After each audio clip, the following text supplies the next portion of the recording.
창세기 41장 25절부터 31절까지 말씀입니다. 요셉이 바로에게 아뢰되 바로의 꿈은 하나라. 하나님이 그가 하실 일을 바로에게 보이심이니이다. 7 좋은 암소는 7회요 7 좋은 이삭도 7회니 그 꿈은 하나라. 그 후에 올라온 파리하고 흉한 7소는 7년이요 동풍에 말라 속이 빈 7 이삭도 7회 흉년이니 내가 바로에게 이르기를 하나님이 그가 하실 일을 바로에게 보이신다 함이 이것이라. 온 애굽 땅에 7해 큰 풍년이 있겠고 후에 7해 흉년이 들므로 애굽 땅에 있던 풍년을 다 잊어버리게 되고 이 땅이 그 기근으로 망하리니 후에 든 그 흉년이 너무 심함으로 이전 풍년을 이 땅에서 기억하지 못하게 되리이다. 아멘. 애굽의 바로왕은 자기가 꾼 꿈 이야기를 요셉에게 아주 자세하게 설명을 해줍니다. 나일강에서 아름답고 살찐 암소 7마리가 나와 풀을 뜯고 있는데 그 뒤로 흉하고 비쩍 마른 암소 7마리가 나와서 먼저 나온 아름답고 살찐 암소 7마리를 먹어 치웠던 꿈과 이어서 꾼 두 번째 꿈, 한 줄기에 튼실한 7개 이삭이 나와 있는데 바로 이어서 말라 비틀어진 7개 이삭이 이어서 나오는데 이것들이 먼저 나온 7개의 그 튼실한 이삭을 집어삼킨 꿈을 바로왕은 요셉에게 설명을 해주죠. 그 꿈을 듣고 있던 요셉의 꿈 해석이 이어지는 내용이 오늘 본문의 말씀입니다. 25절입니다. 요셉이 바로에게 아뢰되 바로의 꿈은 하나라. 하나님이 그가 하실 일을 바로에게 보이심이니이다. 암소의 꿈과 이삭의 꿈을 각각 꾸었지만 그 꿈은 하나의 꿈이라고 요셉은 바로 왕에게 해석을 해줍니다. 그리고 이 두 가지 꿈은 하나님께서 이 땅 이집트에 행하실 일을 먼저 이 바로 왕에게 보이신 것이라고 해석을 해주죠. 그리고 이 두 꿈이 하나인 것을 26절, 27절을 통해서 해석하는데요. 아름다운 7 암소와 튼실한 7 이삭은 7년 동안의 풍년을 의미하고 이어서 이것들을 삼킨 흉한 7 암소와 속이 텅 빈 7 이삭은 7년 동안의 흉년을 의미합니다.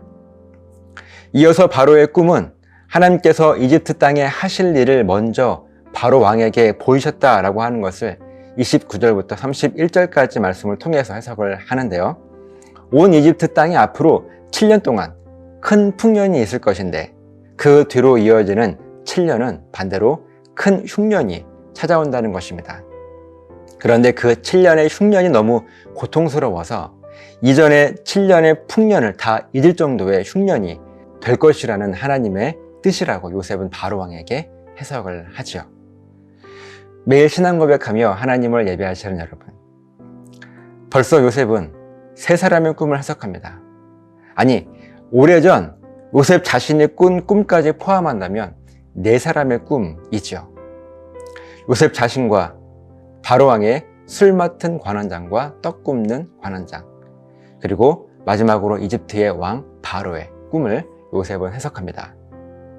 그런데 가만히 이제까지 요셉이 이 꿈들을 해석했던 말씀들을 가만히 보면요, 꿈의 내용을 들어요. 그리고 요셉이 아주 정확하게 이 꿈을 해석하는데 단 한 번도 하나님께서 이 꿈의 해석에 대한 말씀을 요셉에게 알려주시거나 말씀해 주셨다라고 하는 말씀이 없습니다. 그러니까 요셉이 누군가에게 꿈 이야기를 듣고 잠시 하나님께 그 꿈 해석을 어떻게 해야 할지를 묻는다거나 하나님의 말씀을 기다렸다가 하나님께서 그 해석을 알려주시면 꿈을 해석했다고 하는 이런 말씀들이요, 단 한 군데도 없어요. 그런데 요셉은 너무나 정확하고 확신 있고 분명하게 이 꿈의 해석을 그들에게 선포하고 있습니다. 요셉은 어떻게 이 꿈들을 그렇게 확신 있고 분명하고 정확하게 해석할 수가 있었을까요? 그 비밀은요, 바로 하나님을 향한 요셉의 신앙 고백에 있습니다. 그리고 이 신앙 고백의 핵심이 무엇이었는가 하면요, 꿈의 해석은 인간은 그 누구라도 할 수 없고 오직 하나님만이 이 꿈을 해석하실 수 있다라고 하는 그의 고백입니다. 창세기 40장 8절에도 그들이 그에게 이르되 우리가 꿈을 꾸었으나 이를 해석할 자가 없도다. 요셉이 그들에게 이르되 해석은 하나님께 있지 아니하니까 청하건대 내게 이르소서. 이 바로왕의 술 맡은 관원장과 떡 굽는 관원장의 꿈을 해석해 주었을 때에도 요셉은 분명하게 이것을 고백하고 있습니다. 사람은 누구도 이 꿈을 해석할 수 없습니다. 꿈의 해석은 오직 하나님만이 가능하십니다. 이렇게 고백을 하고 있죠. 이렇게 요셉은 하나님을 향한 신앙 고백이 항상 온전했어요. 요셉은 이렇게 고백합니다. 하나님만이 나의 창조주이시고 나의 주인이시고 나의 아버지이시고 동시에 나는 하나님의 피조물이며 종이며 자녀입니다 라고 하는 이 고백을 요셉은 잊지 않았어요. 요셉이 일상을 살아가는 중에도 혹 이 고백을 잊게 될까봐 요셉은 의식적으로 또 의도적으로 이 신앙 고백이 흐려지지 않도록 그의 삶 속에 늘 몸부림쳤습니다. 그렇게 요셉은요, 하나님을 향한 이 신앙 고백이 온전함 가운데 살아가고 있었습니다. 그렇게 바로 왕의 꿈 이야기를 들었을 때도 요셉은 이 꿈이 무슨 내용인가 하는 것에 대한 그 겉으로 보여지는 현상에 집중한 것이 아니라 요셉이 집중한 것은요, 이 꿈을 주신 하나님께서 나에게 어떤 분이신지, 그리고 이 꿈을 해석하실 수 있는 분은 오직 우리 하나님 한 분뿐이신 것에 집중했습니다. 그리고 그 하나님을 섬기는 내가 누구인지에 대한 이 본질에 집중했습니다. 그리고 바로 왕의 꿈 이야기를 듣고 확신 있게 그 꿈을 해석하게 된 것이죠. 사랑하는 여러분, 사실 이 바로 왕의 꿈 내용이 여러분 들으시기에 어려운 꿈 같으십니까? 7개의 좋은 것이 먼저 나왔는데 나중에 7개의 나쁜 것이 나와버려서 먼저 나온 7개의 좋은 것을 먹어치웠다는 이 꿈의 해석이 여러분 어렵습니까? 어쩌면 이 바로왕의 꿈을 해석하기 위해 불려온 많은 점술가와 이 지혜자도 어느 정도 이 꿈의 해석을 알고 있었을지 모릅니다. 하지만 왕 앞에서 말을 잘못했다가는 자기에게 큰 화가 있을지도 모른다는 그 두려움 때문에 쉽게 입을 열지 못했던 거죠.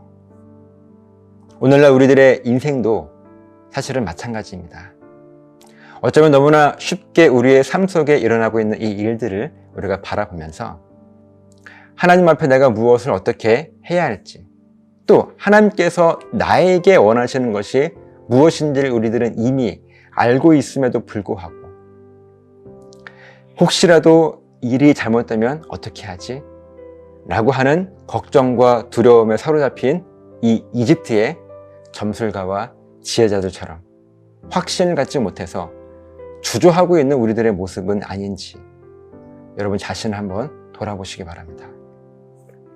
하나님께서 바로왕에게 너무나 분명한 꿈을 주신 것처럼 오늘날 우리들에게도 너무나 분명하게 여러 가지 일들을 통해서 하나님은 우리들에게 하나님의 뜻을 말씀하고 계시는데 하나님을 향한 나의 신앙 고백이 점점 흐려지고 있어서 하나님의 뜻을 분명하게 깨닫지 못하고 있는 것은 아닌지 여러분의 인생을 한번 점검해 보시기를 바랍니다.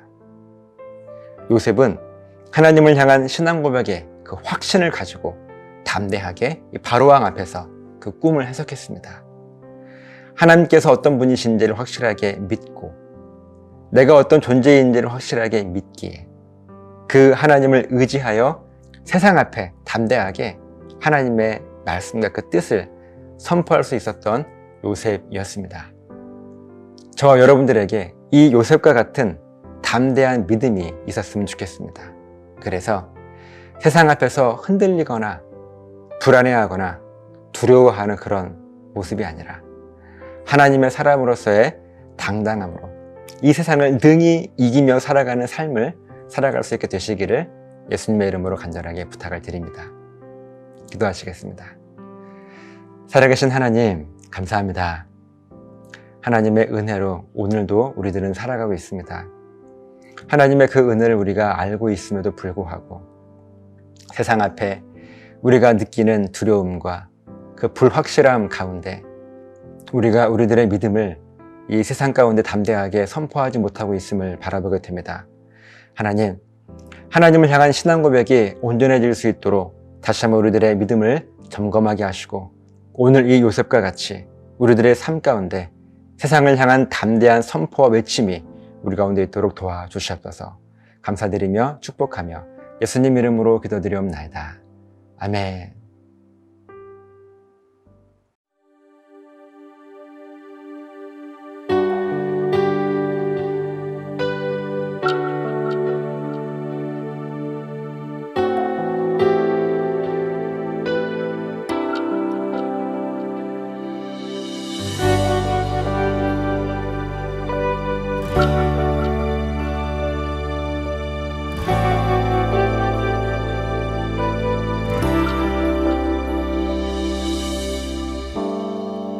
저 해와 달과 별 모두 빛을 잃고 세상의 구원자 죽으셨네.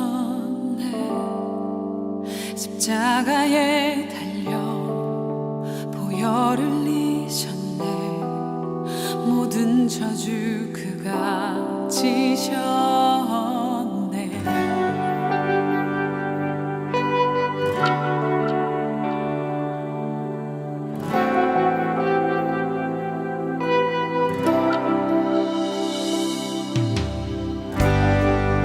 하늘도 외면한 마지막 숨소리, 어둠 속에 주가 누이셨네. 어둠 속의 전투, 죽음과 싸웠네. 어둠의 권세는 무너졌네.